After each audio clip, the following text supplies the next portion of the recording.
রহমতুল্লাহ, সকলকে শুভেচ্ছা ও অভিনন্দন জানিয়ে শুরু করছি আজকের ভিডিও। আজকে আমাদের বিষয়টি হচ্ছে সম্পাদ্য 3। এই সম্পাদ্য 3 নিয়ে আমরা এখন একটু আলোচনা করব এবং অঙ্কনটা কিভাবে হয় সেটা দেখাবো। আমাদের একটা বিষয় খুব ভালো করে খেয়াল রাখতে হবে, এই সম্পাদ্য আমরা যদি করতে চাই ভালো করে, তাহলে শিখতে চাই, তাহলে অঙ্কনটা কিভাবে করা হলো সেটা খেয়াল রাখতে হবে এবং অঙ্কনটা এই বর্ণনা অনুযায়ী অঙ্কনটা আমাদের হাতে হাতে করতে হবে। তো অঙ্কনটা করার জন্য আমাদের যে বিষয়গুলো লাগবে সেটি হচ্ছে কম্পাস, স্কেল, পেন্সিল, রাবার কাটার, এগুলো আমাদের অবশ্যই লাগবে। তো আমি এখন যেহেতু বোর্ডে দেখাচ্ছি, তাহলে সেই ক্ষেত্রে আমি মার্কার দিয়ে শুধু দেখাবো যে নিয়মটা কিভাবে করতে হয়। সবাইকে বলবো যে তোমরা আমার মতো করে হাত দিয়ে ট্রাই করবে না, কারণ আমি তো আসলে দেখাচ্ছি যে বর্ণনাটা কেমন হবে। তোমরা অবশ্যই স্কেল, পেন্সিল, রাবার এগুলো দিয়েই, কম্পাস, স্কেল দিয়ে কাজগুলো করবে। সমাধান।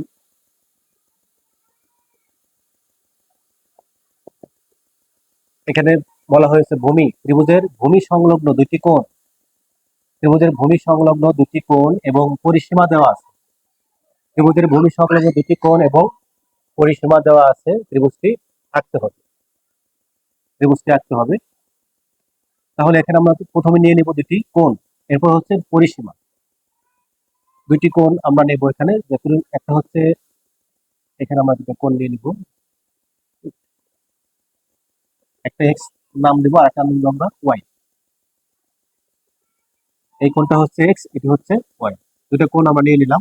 এখানে যেহেতু কোনো পরিমাপ দেওয়া নেই, যদি পরিমাপ দেওয়া থাকে তাহলে আমরা যেভাবে মাপ দেওয়া থাকবো ঠিক ওইভাবে আমরা মাপ দিয়ে নিয়ে নিব। যেহেতু মাপ দেওয়া নেই, তাহলে আমরা ইচ্ছা মতো নিতে পারবো, সেটা 60 ডিগ্রি হতে পারে, 70 হতে পারে।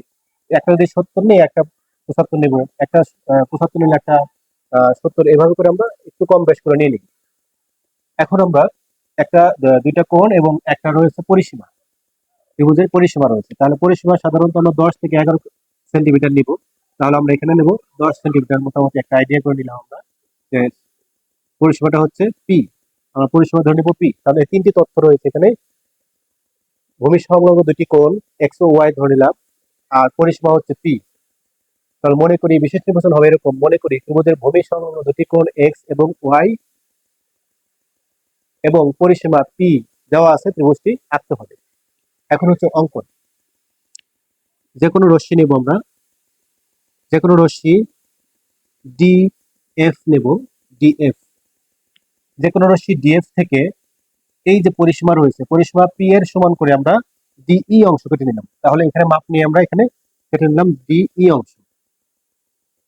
কম্পাস এখানে বসিয়ে আমরা মাপটা একেবারে এই পর্যন্ত নিয়ে এখানে বসে এভাবে কেটে নেব। এটা পরিসীমা পির সমান করে কেটে নেব। এখন হচ্ছে এই ডি বিন্দুতে কোণ এক্স এর সমান করে আমরা কোণ আঁকাবো, আর ই বিন্দুতে কোণ ওয়াই এর সমান করে কোণ আঁকাবো। তাহলে প্রথমে ডি বিন্দুতে আমরা কোণ আঁকাবো, এখানে বসে ইচ্ছা মতো বৃত্তচাপ নেব, ঠিক সেম মাপ এই ডি বিন্দুতে আমরা ওইভাবে করে মাপটা নিয়ে নিব। একইভাবে এখানে বসিয়ে এদিকে মাপটা নেব, আমরা এখানে বসিয়ে এদিকে সম্পূর্ণ করে দিলাম। এরপর হচ্ছে এই ওয়াই এর সমান করে আমরা ইতে কোণ আঁকাবো, এখানে বসিয়ে মাপ নিয়ে কেটে দিলাম, এখান থেকে এদিকে সেম ভাবে এখানে বসিয়ে এদিক কাটবো। এরপরে এখানে থেকে এদিক কেটে আমরা সম্পূর্ণ করে দিলাম। এটা আমরা দুইটা মিল করে দেবো না, এরকম ফাঁকা রাখবো। এটা হচ্ছে ডি জি, আর হচ্ছে ই এফ, আমরা সরি এইচ ধরে নিলাম এটা। এখন এই কোণ দুটা আমরা অঙ্কন করলাম, দুটি কোণ, এই দুইটা কোণকে আমরা এখন সমদ্বিখণ্ডিত করব, মানে সমান দুই ভাগে ভাগ করে দিব। এই দুইটা কোণকে আমরা সমদ্বিখণ্ডিত করে দিব, মানে সমান দুই ভাগে ভাগ করে দিব।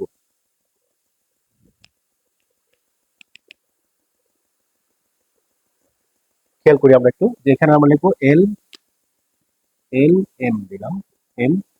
এখন হচ্ছে এই দুইটা কোণকে, এই কোণকে আমরা সমদ্বিখণ্ডিত করব। সমদ্বিখণ্ডিত করার নিয়মটি হচ্ছে এইখানে কম্পাস বসাবো আর এখানে বসাবো। মাপটি হচ্ছে এতটুকু, এতটুকু নিলেও হবে, এর চেয়ে কম বেশি হলেও হবে। তবে আমরা বোঝার সুবিধার জন্য এই সেম মাপটা নেব, এখানে বসিয়ে এতটুকু মাপ নিয়ে এদিকে একটা বৃত্তচাপ আঁকাবো। ঠিক একইভাবে এখানে বসাবো, এদিকে আবার একটা বৃত্তচাপ আঁকাবো। এই যে দুইটা জায়গায় ছেদ করলো, এই ছেদ বিন্দু দিয়ে আমরা পেন্সিল দিয়ে স্কেল ধরে এরকম করে আমরা একেবারে বৃত্তচাপটা আঁকানোর পরে আমরা যোগ করে দিব। এভাবে করে আমরা যোগ করে দিয়ে দিব।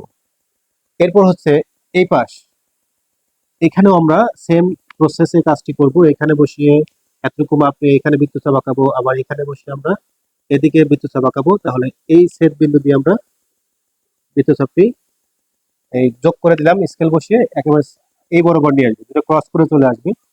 তো এটা হচ্ছে আমাদের জি, আর এটা হচ্ছে এইচ। এই সমদ্বিখণ্ডক দুটি, একটা হলো ডিজি আর ইএইচ, পরস্পরকে একটা বিন্দুতে ছেদ করলো, এ বিন্দু। এটা হচ্ছে এ বিন্দু।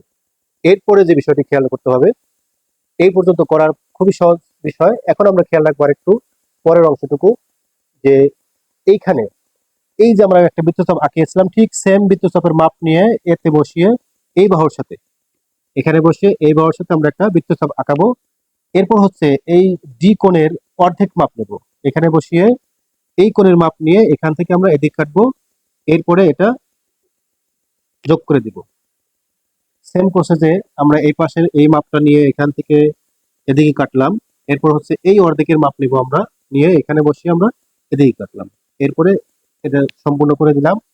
এই যে দুটি রেখাংশ আসলে এখানে একটা হচ্ছে সেট করবে বি বিন্দুতে, একটা হচ্ছে সি বিন্দুতে সেট করবে।